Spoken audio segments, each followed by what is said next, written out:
Alrighty guys, and welcome back in. Today we're going to be looking at an educational informative plague build that I highly recommend. I have got a lot of experience running this build and I can comfortably say it is not, if not the best plague build, one of the best. There are a couple of things that could be changed, guys, but like before, we're going to quickly call over, am I following the 4 principles of perks? Do I have gen protection? Do I have situational awareness? Do I have stall? And do I have an optionable perk?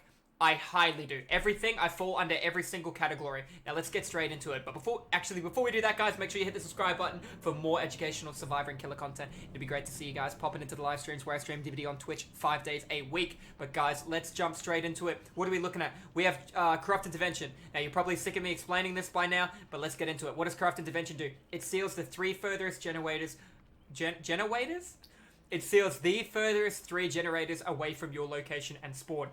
Basically, the entity's hand will come over the generator and they'll be sealed for 120 seconds. They will be glowing white, therefore you'll be able to know that there's no survivors able to work on that generator during this period of time, regardless. You'll also be able to look in the bottom left or bottom right hand side of the screen and that'll show you how much longer is left on this perk. Therefore, you know what you can get done in 120 seconds. Now, the Plague's ability is a little bit of a combo, right? There's a couple of things to note. When you spawn as the Plague, you're going to have a couple of wells throughout the board, right? I think there's about 6 wells. I don't know the 100% how many there are. You're also going to start with 1 corrupt well, okay? A corrupt well will have a red glow and it'll be like a blacky red water.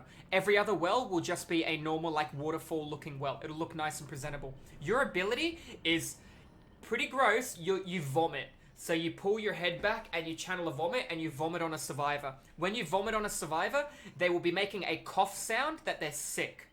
This counters iron will. This counters calm spirits. It counters all form of quietness that a survivor can do. However, you can contaminate things. If something is contaminated and a survivor touches it, they then become sick. You can contaminate totems. You can contaminate lockers, windows, pallets, survivors. You can contaminate all kinds of things, right?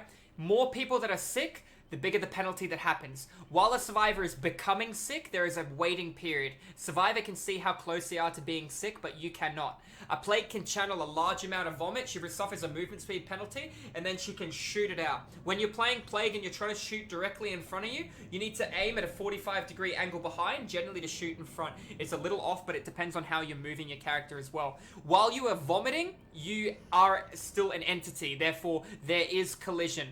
Michael Myers stalking has no collision, therefore he can't body block you in a corner stalking, get tier 3.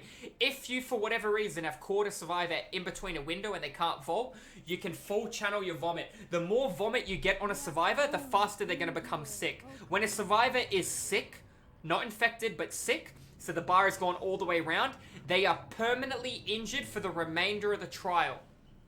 Unless... So while they are sick, they'll be periodically vomiting, right? They'll be making a real loud vomit sound. You can hear it a mile away as killer, okay? When a survivor is sick, they will become when they're infected, they become sick. They can now cleanse at a well.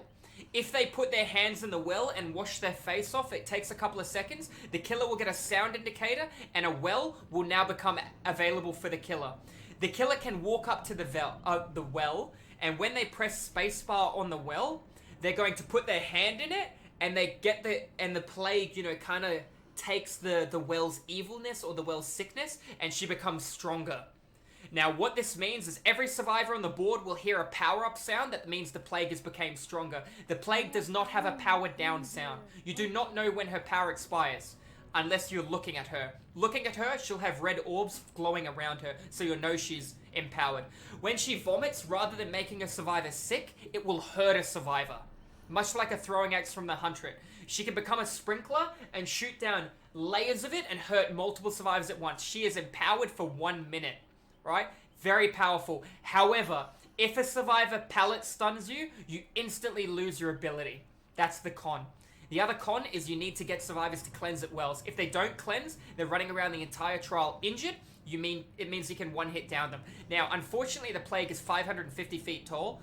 I'm a little dramatic there. She's tall, so she can be seen over a lot of jungle gyms. So hiding your light moonwalk doesn't work as effectively as it would, for example, on the pig. Can still be used well if you can force a survivor to hesitate. Back on track.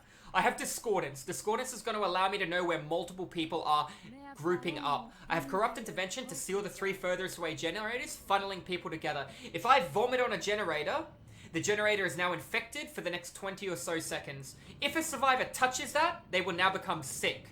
A sick survivor can work with a non-sick survivor. When a survivor starts vomiting, if they're continuing to work with another player, he will infect the other player. If I downed a survivor by M1ing them, or whatever means, as long as I do not have the power-up active.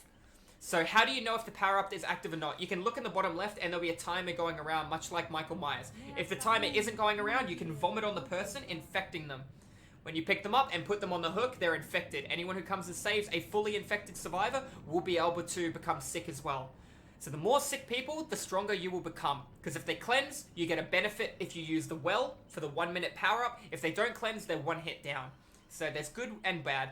Good survivors will split pressure and work in different areas and punish you. Bad survivors will just use all the wells. If every well is used as the plague, you will receive 1 power up for 1 minute. That is bad. You will lose all these wells. As opposed to going around individually activating the wells, you would have 5 power ups for 5 minutes rather than 1 minute. So you don't want every well sitting there. You want to use the wells, I don't want to say as quickly as possible, but when you see a good opportunity throughout the trial. Remember, that's the difference between your vomit hurting a survivor and your vomit making them sick. If they're sick, it doesn't hurt them. Remember, you still have to M1 them. If they're broken status, then you can 1 hit down them as opposed to 2 hit down them. But if you have your power up, you can just 1 hit them down. It's hard to explain, but in practicality and seeing it, it's actually really fun. I went through a long stage of being a plague main. I had a great time, and I had the most success with this build. It hasn't changed. The only perk I'd look at changing would be the next one. Pop goes the weasel. When I have downed a survivor and put them on the hook, the next generator I kick or regress will be regressed 25% of what is done. Generator takes 80 seconds to be completed. Therefore, if I regress a generator at 99.9% completed, it'll go back 20 seconds and then start regressing at 0.3% per second. Right? Very powerful. I would look at substituting pop with surge. That way I can snowball with my utility perk. What is my utility perk? Infectious Fright.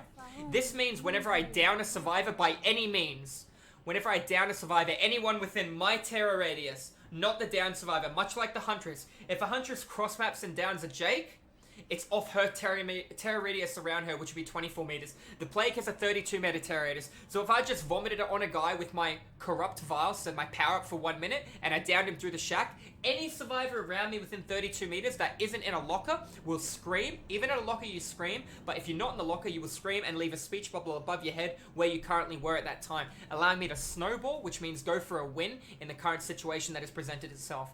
That is why I like Infectious Fright. That perk is there to punish the people that don't cleanse it wells.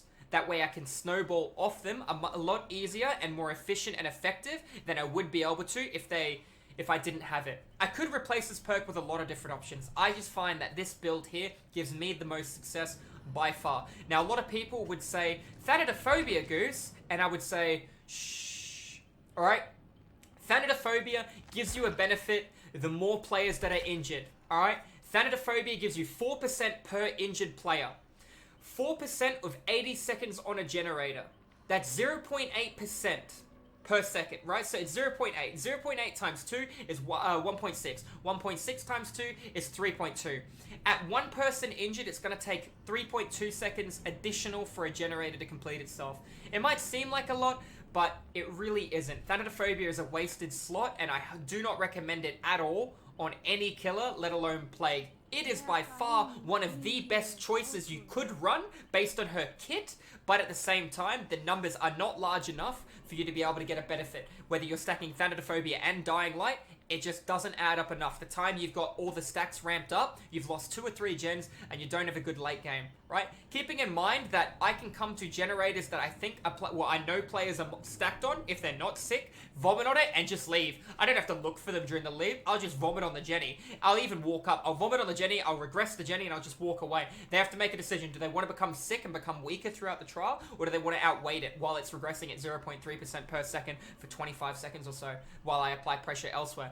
So you got to keep these kind of things in mind. There are different things you can run. You can run Barbecue, you can run Enduring Spirits Fury, I've seen. You can run Bamboozled. I do recommend this build. Like I said, I can stand by it. I've used it in a lot of games, and I was a Plague main for quite a long period of time that a lot of you guys will know, and this is the build I went to based on the fact it has no luck dependency. This build is about how well you can play.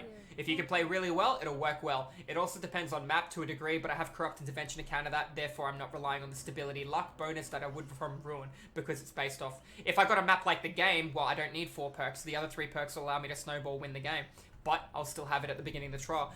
Honorable mentions for add-ons is going to be Rubbing Oil.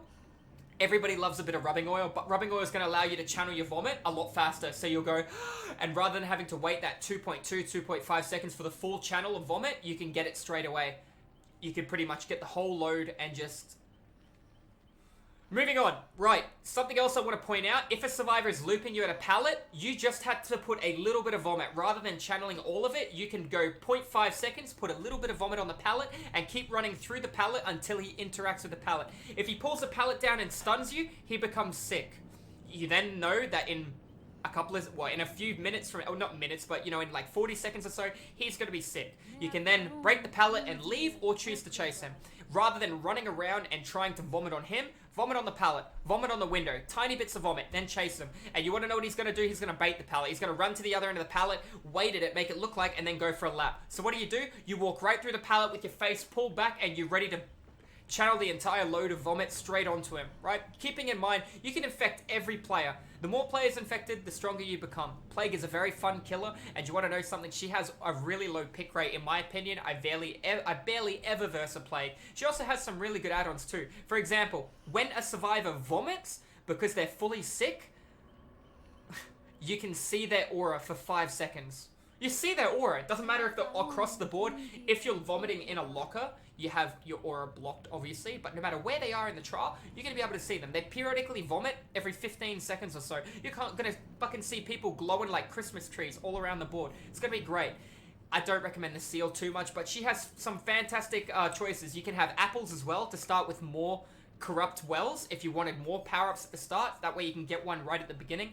But guys, give her a go. She's a very fun killer. She comes into the game with 2 phenomenal teachables, Corrupt Intervention and Infectious Fright. And you want to know something? Dark Devotion isn't bad and can be fun to use as well. Not the best perk, but still a really fun perk. I think she's hard, not intermediate.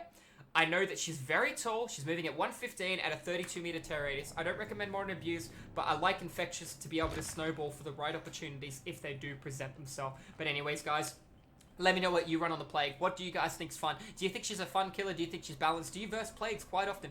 What perks do you think are really good on her? How do you feel about THANAtophobia on the Plague? Let us know all these answers in the comments down below, guys. Thank you all for watching. Make sure you pop in and hit that subscribe button right here on YouTube, or you pop into the live streams where I stream DBD 5 days a week, doing live educational survivor and killer content. If you want to learn a little bit more about each killer and each survivor builds, it'd be great to have you in there, guys. Guys, take care. Have a great day, and I will see you in the next video.